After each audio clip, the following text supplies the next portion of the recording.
Hello everyone, और इसके इस ब्यूटीफुल प्लेटफॉर्म पे आपका स्वागत है। इस यूट्यूब वीडियो में आज मैं ऋषि एक टॉपर के साथ बैठा हुआ हूँ। हमारी कोचिंग जो है आईआईटी की, इसमें जेई 2020 का बहुत अच्छा रिजल्ट आया है। हमारे अराउंड 87 सिलेक्शंस हुए हैं out of just 159 students appeared. उसमें से मेरे साथ आज शाश्वत साहा बैठे हैं।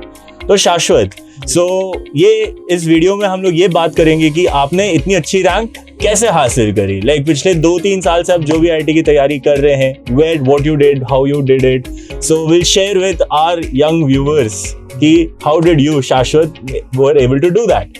तो Shashwat, let's start by telling the audience about something about yourself, okay, and what your aims are, and then what rank did you get? Okay, what rank did you get this time? Advance में मेरी rank आई थी 5956 और mains में आई थी मेरी rank 8118. So that's a good rank, Shashwat. So you're getting a rank of 5900, so you will be getting some good core branches in most of the IITs. You will be getting some good other options also, if not IITs, right? So all the best for that, by the way. But then to get this rank of 5900, I'm sure can you let's go a little bit, थोड़ा deep में जाते हैं कि कैसे आई है ये rank, है ना। तो जरा अपनी क्लासेस का शेड्यूल बताओ। 11th स्टैंडर्ड से तैयारी कर रहे हो स्टार्टिंग से, हाँ। तो थोड़ा अपना शेड्यूल बताओ, कैसा रहता था, एक रैंडम दिन के बारे में बताओ। मैं सुबह अपनी क्लासेस लगती थी अराउंड 10-11 से दोपहर में 2 या 3 बजे तक, ऐसा शेड्यूल था। तो उसके बाद क्लासेस चलती थी, 3 क्लासेस लगती थी अपनी, फिजिक्स, मैथ्स, केमिस्ट्री। उसके बाद सेल्फ स्टडी के लिए यहाँ पे मैं रुकता था, थोड़ा बहुत पढ़ लेता था। जो भी क्लास में पढ़ाया उसका वापस से देख लिया, उसमें कुछ कंसेप्ट नहीं समझ में आया तो वापस किसी और टीचर से पूछा, अपने फ्रेंड से पूछा, और जो पुराने सब्जेक्ट से रिलेटेड जो DPPs वगैरह हैं जो इनकम्प्लीट है वो करता था, बस फिर हो जाता था। ये अच्छा है। तो आप बेसिकली डेली क्लास अटेंड कर रहे हैं। कितना क्लास अटेंड कर रहे थे आप? शेड्यूल क्या रहता था?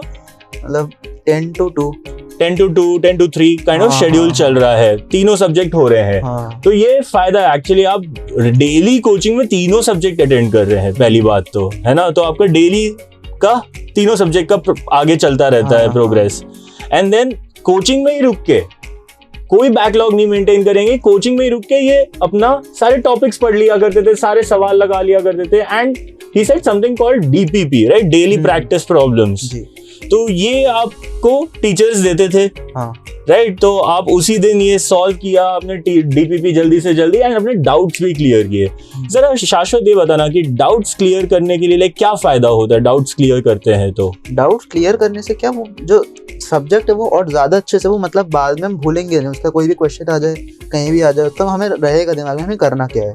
अगर हम क्वेश्चन ही नहीं सॉल्व करेंगे, डाउट्स ही नहीं क्लियर होंगे, तो हमारा बस एक बार पढ़ा और वो भूल जाएंगे, वो रहेगा ही नहीं दिमाग में।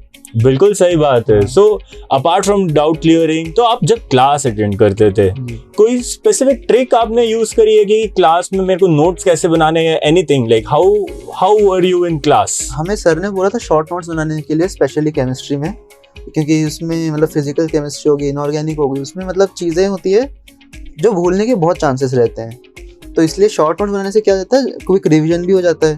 प्लस बोला कि हमें रोज रेगुलरली हमें रिविजिट करने रहते हैं शॉर्ट नोट्स, ताकि वो भूले नहीं हम चीजें। दैट्स अ गुड थिंग कि आप अपने शॉर्ट नोट्स, जी, जो स्पेशली केमिस्ट्री में कुछ टॉपिक्स में आपको रिवाइज करते रहना है, and when you before coming to class and also, that's a good idea, Shashwat. So did you have any particular favourite teacher और अ फेवरेट सब्जेक्ट और एनीथिंग? मेरा स्ट्रॉन्ग सब्जेक्ट तो केमिस्ट्री रहा है 11 से ही, तो बट मेरे फेवरेट टीचर है शैलेंद्र सर, मैथ्स पढ़ाते हैं वो हमें 12th में। बहुत बढ़िया। So you like chemistry, but आपको शैलेंद्र सर काफी अच्छे लगे। सो क्या पसंद है आपको क्लास में उनकी? What was it that helped you score good in? आपको मैथ्स में अच्छा लाने के लिए क्या हेल्प हुआ? वो बहुत अटेंशन देते, सभी बच्चों को इक्वल अटेंशन देते हैं। किसी को जो अच्छा पढ़ रहा है उसको ज्यादा नहीं, सबको इक्वली देते हैं अटेंशन, प्लस अच्छा पढ़ाते भी हैं वो। बहुत सही बात बोली। यू टू हैव, आपको अच्छे टीचर मिले क्लास में, और आपको एक अच्छा प्लेटफॉर्म मिले पढ़ने के लिए, और इस ट्राइड वही और इसने कोशिश करी थी आपको देने के लिए। सो ओके, डेफिनेटली 2 साल आपकी क्लासेस चली, तो आपको कहीं पे फील हुआ कि आप कहीं डीमोटिवेटेड हो रहे हो? तो बहुत टाइम आए थे। हर मतलब जो भी बंदा जेई क्या प्रिपेयर करता है उसे लगता है कि बीच में कभी एकदम डाउन चला जाता है, मार्क्स भी नहीं आ रहे, कुछ सोशल लाइफ भी नहीं है, सब खत्म हो गया, क्या ही पढ़े। बट उससे रिकवर करना होता है, उससे में फंस जाओगे तो हो गया आपका, फिर तो कुछ नहीं हो पाएगा। बट उससे रिकवर कर लो तो अच्छा है। कोई एक इंस्टेंस शेयर करना चाहते हो जहाँ पे आपने कुछ क्या किया इस डीमोटिवेटेड टाइम से बाहर निकलने के लिए, इस स्ट्रेस को हैंडल करने के लिए आप क्या ट्रिक यूज करते थे? मतलब ऐसा नहीं है कि पूरे समय पढ़ते रहे, थोड़ा सा मतलब खुद का क्या कहते हैं, थोड़ा रिजुवेनाइल हो जाओ थोड़ा सा। क्या करते थे? जस्ट एक थोड़ा सा फोन चला लेता था। फोन चलाते थे, हाँ, ओके। थोड़ा सा बाहर घूम के आ जाता दोस्तों के साथ। हाँ, दैट्स अ वेरी नाइस, सही आइडिया। और उसके बाद घर आके पढ़ लेता था, फिर मूड ठीक सही हो गया, दिमाग फ्रेश हो गया, फिर पढ़ लो फिर। डेफिनेटली इट इज, देखो आईआईटी की तैयारी है मुश्किल, हाँ राइट, सभी लोगों के साथ हो रहा है जो हो रहा है। आपको अपना तरीका ढूंढना है कैसे ये स्ट्रेस के साथ डील करना है, right? So Shashwat found his way through using his and getting some entertainment from his phone, या फिर बाहर घूमने चले जाता था।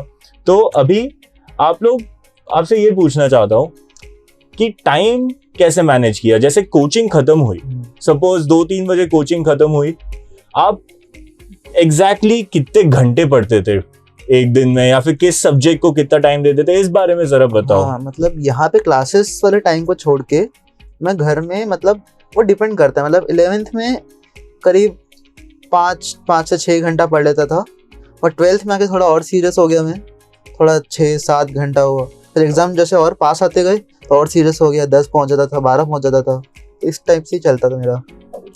ओके, सो हमें ये समझ में आ रहा है कि 6-7 घंटे तो कम से कम पढ़ना ही पड़ेगा।